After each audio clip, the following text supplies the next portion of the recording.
Okay, here's my Munin2 amplifier. Munin2 amplifier all set up to go. I have just powered it up and adjusted all the bias currents on the transistors, and everything seems to be good here. I've got the whole system set up, and you can see over here by looking at the output of the power supply that I'm drawing about 4 amps, which is good. So we appear to be all set to go.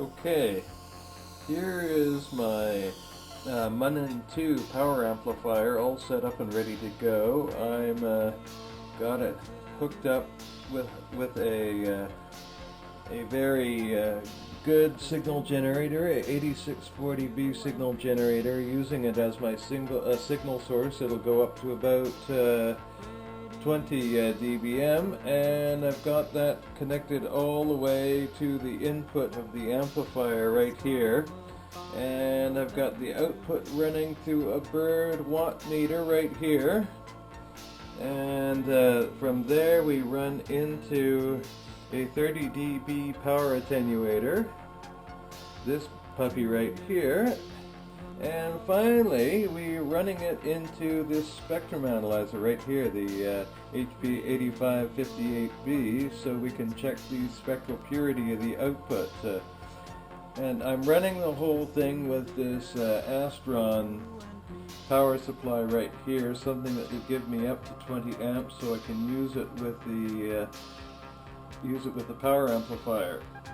My first test is going to be the lowest frequency, the 160 meter band. I'm just going to turn the signal generator on right here, and you'll see I'm getting about hardly any power out. I've got the thing turned right down, and we're only indicating maybe about 5 watts or so. What I'm going to do is I'm going to bring the power level right up now. So we'll see if we can get it up to, there's 50 watts right there, and we'll just bring it up slowly to 100 watts here, and that seems to be pretty good. There's 100 watts, and you can see the output here on the spectrum analyzer, and it seems to be working. The harmonics don't look all that good at this point in time because we're not hooked up to the LX output filters, but you can see everything working well there, and a full power output. Okay, we'll turn the power back down again, and we'll move up to the 80 meter band here. Okay, we'll just, there is about 3.65 megahertz right there. Going back and checking the, there we go. So we're in the 80 meter band right now.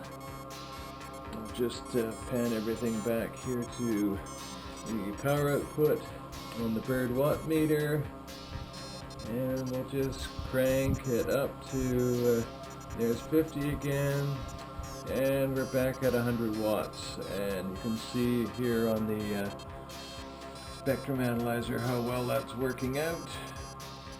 So like this amplifier has got quite a bit of gain. It's got in the order of about 30 dB of power gain. Of course it starts to roll off as you get towards the higher frequencies.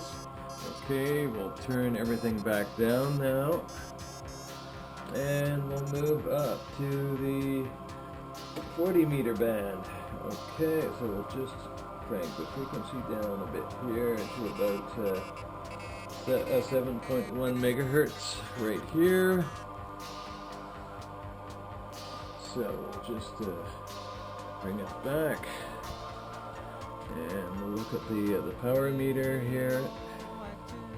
And we'll just bring the power up slowly. There, that's about 50 watts. And there we go, that's about 100 watts on the bird watt meter. And you can see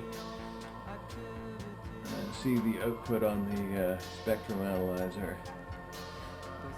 So that's indicating about 2 dB shy of about 100 watts.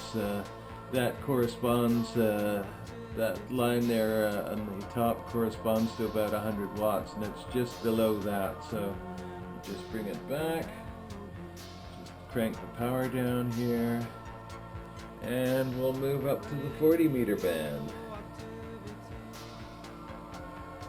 No, actually we are in the 40 meter band. We'll just move up to the 20 meter band here, sorry.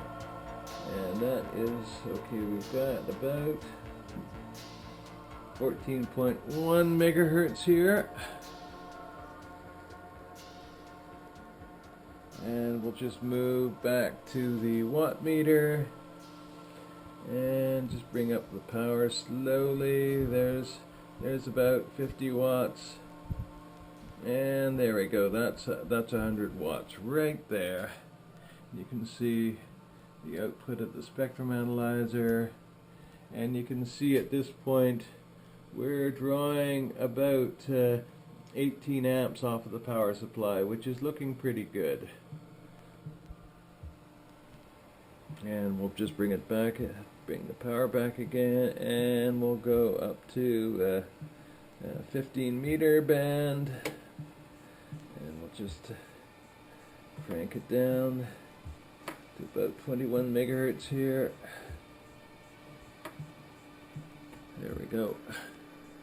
21 megahertz, 21. Well, there we go. That's probably good, right about there.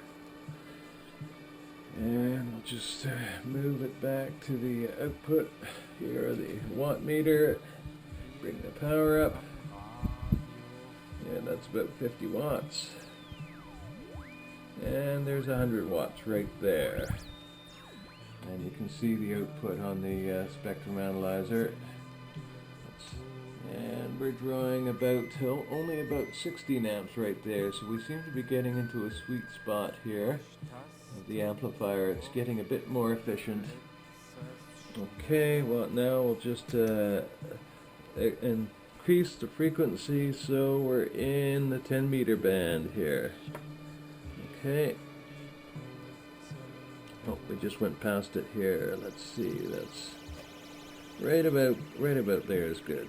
10 meter, 28.1 megahertz.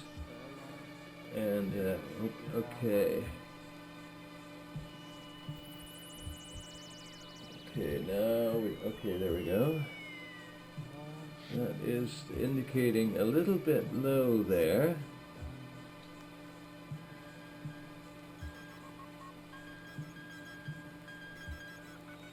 Yeah, there we go.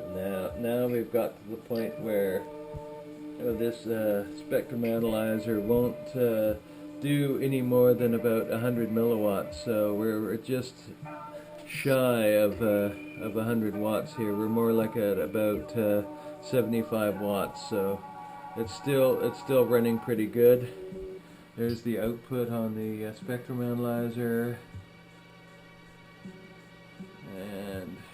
And there's, you can see right now the current, of course, is dropped down proportionally. We're only drawing about 12 amps now, but the actual Penelope HBSDR board is capable of driving up to 500 milliwatts there, so that's not a problem. Okay, so now we'll just crank the power down, and we'll go one more. We'll just take it up to the 6 meter band and see how we do there. Okay, so there we go. That's about 50.1 megahertz there. So what I'll do is I'll just go back to the power meter here. I imagine we're getting to the point we're going to start to see the gain roll off a bit. So we'll just bring it up slowly. Okay, there is about 50 watts output there, so that's looking pretty good. And we'll just, there's 75, and there we go. That is right there. That is about 100 milliwatts output. You can see we're pretty close to 100 watts. So and it's looking fairly clean. Here is the output on the spectrum analyzer, and you can see we're drawing about 14 amps, so you can see the thing does actually roll off quite a bit there, because it's about 30 dB of gain in the lower frequencies, but you're rolling off into about maybe 29, 28, 27 dB as you get to the higher frequencies. So everything here is actually looking pretty good. We'll turn the power off. Of course, we set up all of the bias currents on all the transistors before we started doing this, so we already had a good idea that everything was working good. So that, to me, looks like a successful test, and I can go ahead and put this into my HPSDR radio.